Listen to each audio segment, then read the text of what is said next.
Hello, everybody. Hi, my name is Stephanie. I'm from New England Endurance Events, and I'm just waiting a couple of moments to see if anybody joins us. And if not, we can just go ahead and start, and then hopefully this will be available for people when they want to come back to it in the future.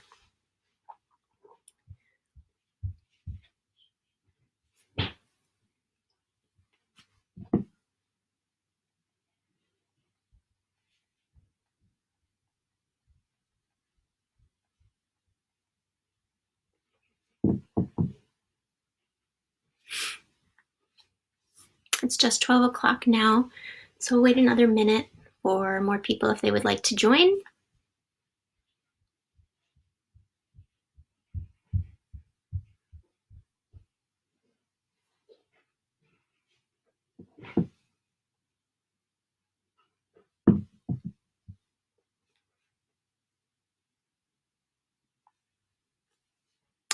Okay, everybody. I'm going to go ahead and start this Facebook Live today. My name is Stephanie Goley, and I am an employee at New England Endurance Events. I've seen many of you at our races and events and have communicated with you over email and Facebook, and we're really excited to be bringing this to you today. We're in this strange environment we're all in. We're just trying to find ways to keep everybody healthy and safe and being able to work out, and mindfulness is part of that. Another hat I wear in the world is as an instructor of mindful awareness for an organization called Calmer Choice. So today I'm going to lead you through a short practice. And before that, I'll just give a little background about mindful awareness, what it is, if you're new to it. And if you're not new to it and just want to practice, just sit tight for a moment, and we'll start in just a second. So the practice we're going to do today is just going to be about 7 to 10 minutes long. And if you're not familiar with mindful awareness, it's essentially just paying attention to what's happening in this moment, just noticing what comes up for you. And then doing that with kindness and curiosity for yourselves. Often things come up and we can get frustrated with ourselves, be hard on ourselves. So just noticing what's there in the moment and not having any judgment for it either way can be helpful. And the really great thing about mindful awareness is there is no wrong way to practice. A lot of people, when they start out, think, oh, I can't do this. My mind's too busy. I can't focus. And I'm here to tell you that is exactly what human minds do. They're busy. And that is actually part of the practice.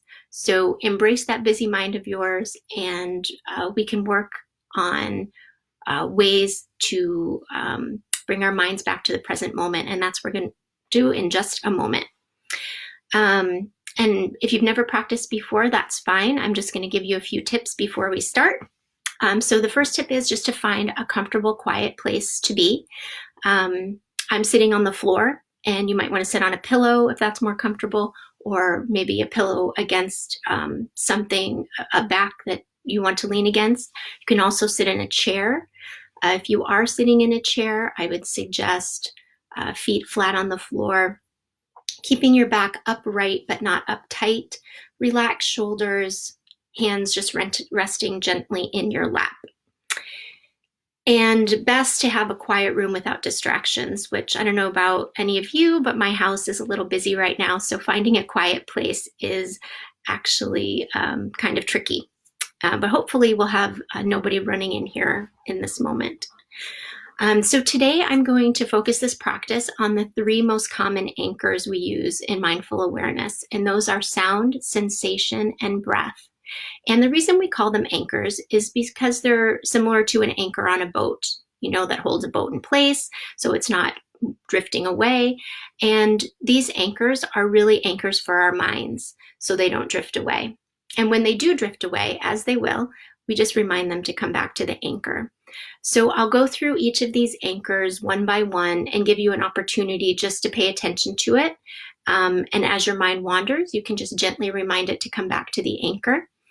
You might notice that one anchor is easier for you to focus on than another, and that's very common. I really like to use the anchor of sound. Some people really like the anchor of breath. And you can play around with switching between them. So just take this opportunity to explore, be curious about what might work for you. And if you've never done this before and think you can't do it, just give it a chance. Be curious about what comes up for you. So finding a comfortable place, I'm going to get my timer ready. So I know how long we are. And usually in mindful awareness, we start and end our practices with some sort of sound to indicate the beginning and ending. So I have my bell here that I will ring at the beginning and the end, so you'll know when to start and end. I'll invite you to close your eyes if that's comfortable for you. If closing your eyes is not comfortable, just gazing downward works as well, looking towards the floor and just not really focused on one particular thing. But closing the eyes can often eliminate visual distractions that might pull your mind away. So go ahead and find your comfortable place, sitting up right but not up tight, closing the eyes and listening to the sound of the bell.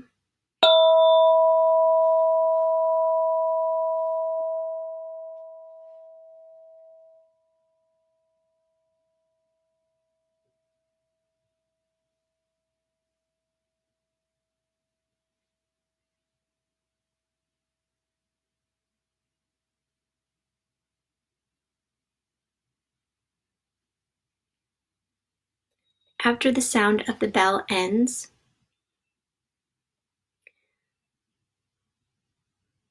just choosing to focus on the sounds you hear in the room.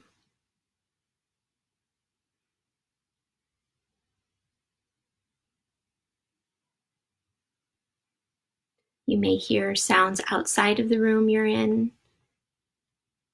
You may hear something from my room.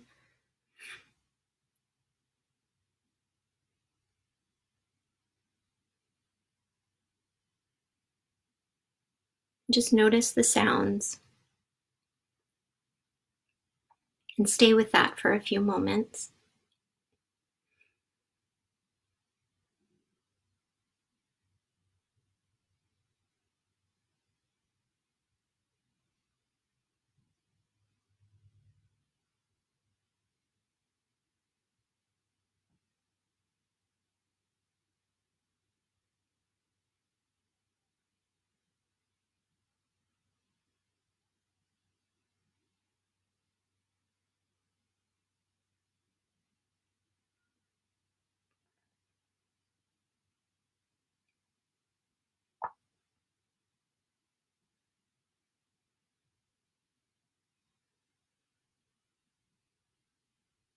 You might be able to identify the source of the sound, or perhaps not. Just noticing what's here in this moment.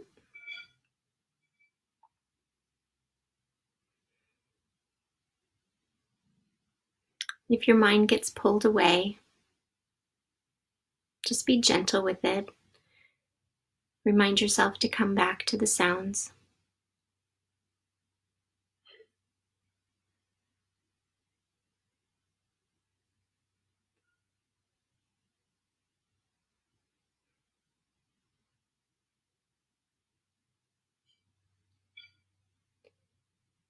And now shifting your attention to sensations. And we're going to focus on just the sensations of your feet, your seat, and your hands. We'll start out with the feet. Your feet may be flat on the floor. Just feel how they meet the floor, or how they feel if you have shoes on. If they're folded underneath you as you're sitting on the floor, just notice where they make contact with the floor and possibly with the sides of your knees or your legs.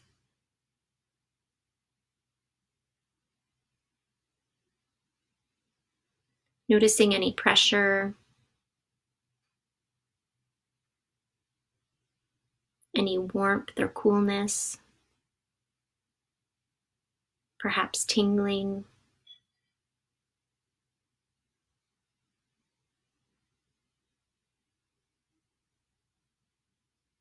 And at first, you might find it hard to really feel the feet without moving them. So if you need to wiggle your toes a moment to feel where they are, that's fine.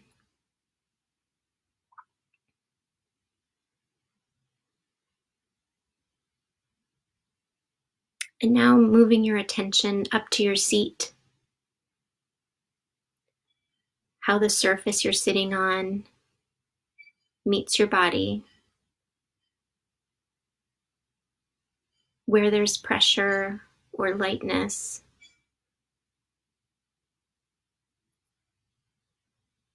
any temperature changes or tingling.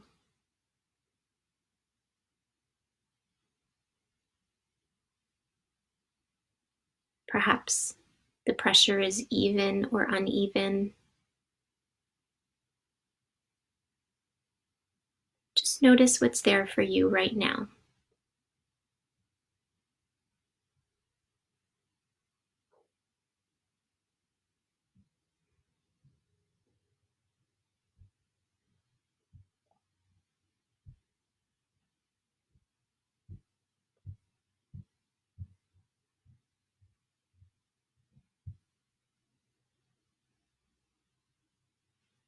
And now shifting your focus up to your hands as they're resting in your lap or on your legs. No need to change their position. Just notice how they're resting, where they're meeting the rest of your body, any coolness or warmth in different areas of your hand.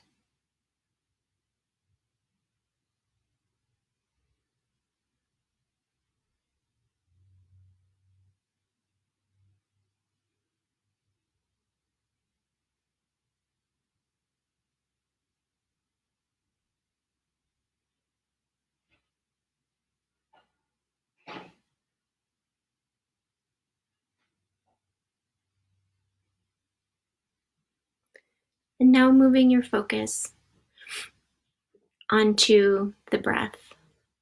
The breath is a very common anchor.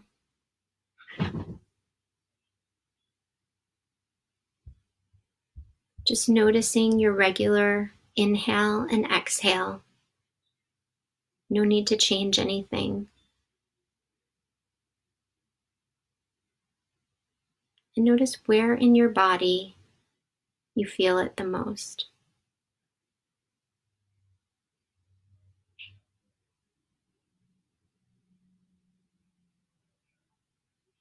Could be your chest, or perhaps your belly.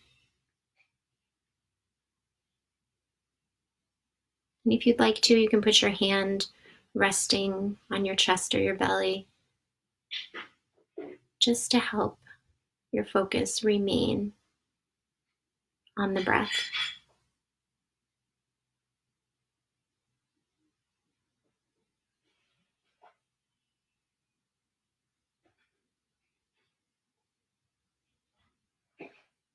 You might even notice it at the tip of your nose.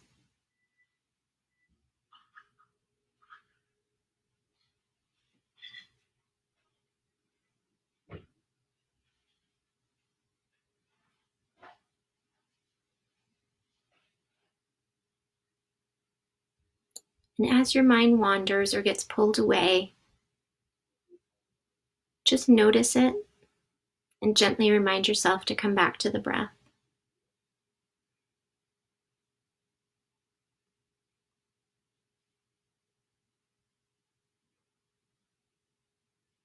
You may feel the need to take a deeper inhale and exhale.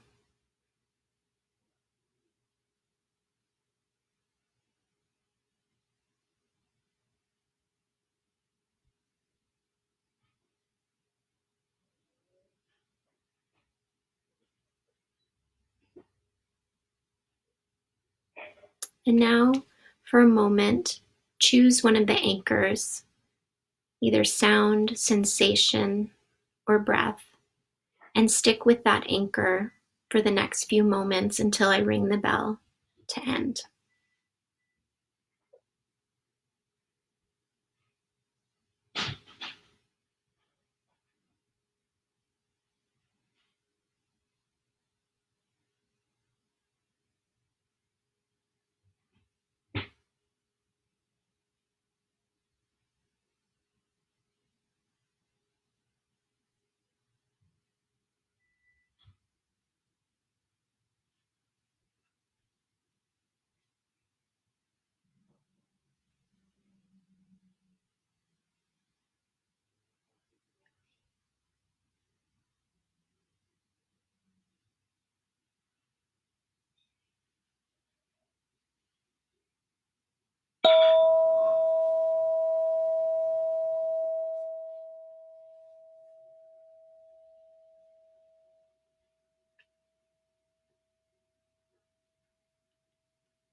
And as the sound of the bell ends, just choosing to open your eyes and come back to this.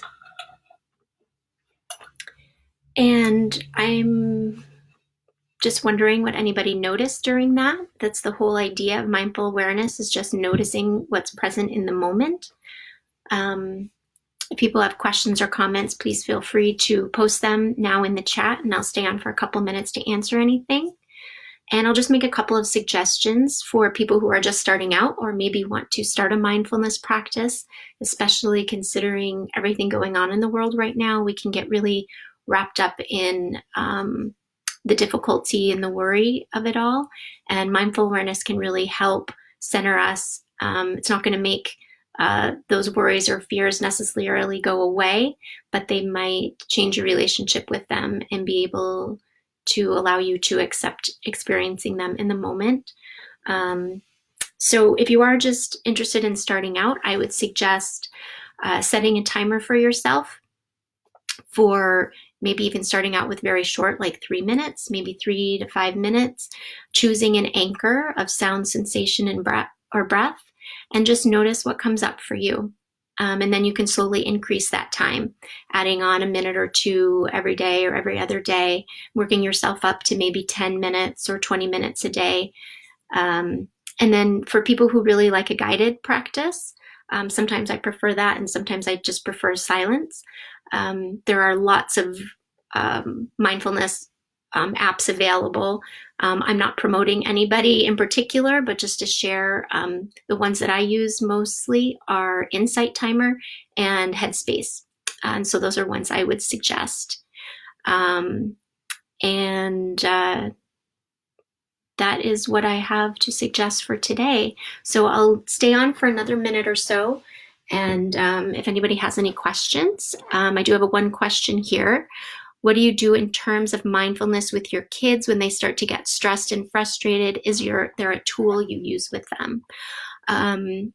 Yes. And know that any tool that you suggest for your kids, especially related to mindful awareness, only works if it works for them. So some tools may work for some kids or people in general, and that tool may not work for everybody. So one thing, if you especially have young kids, they need to sometimes ground in something besides what's happening in their brain. And we often suggest a tool called 5-finger breathing. And that is just taking your hand up and using your other finger. And as you inhale, you trace up your hand. And as you exhale, you go down the finger. You inhale, exhale, inhale, exhale. And you continue to do that on your fingers, and then you can just go around your hand if you need another round. And this often can help ground kids with a tactile experience of paying attention to how their finger feels going over their hand, connecting it with their breath, paying attention that they're not breathing in and out too fast, and they're not making this like a roller coaster. It's really inhaling slowly, exhaling. One good thing to note is when you're out breath, when your exhale is longer than your in breath, that sends a message to your nervous system to calm down. So those are some tips I would use with kids. Other kids I know, I have a child at home who, when they're really up here and really frustrated, they really just need some physical contact. So I'll always ask, do you need a hug right now, or would you like a hug? And for him, that works. That doesn't work for everybody. He also knows that when he's really frustrated, taking a couple of deep breaths can really help him. So it's really finding tools that work for individuals. So I'd offer those first for kids. There's tons of things you can do, but that's what I would say first. Let me see what else we have here. If there's any other questions. Hold on just a second. There we go. Yes, and this would be great to use before races. Lots of athletes use mindful awareness in their training, pre-game, post-game, post-race, pre-race. It's really a tool just to ground you in the moment and make you aware of what's coming up for you. So I'll give another minute or so, and if nobody else has any other questions, this will be available on Facebook, and I think it will be eventually posted on our YouTube channel as well for New England endurance events. And let us know if this was helpful for you. We can provide more of this each week. If it is, just let us know. But thanks everybody for tuning in, and have a great day. Thanks. Bye.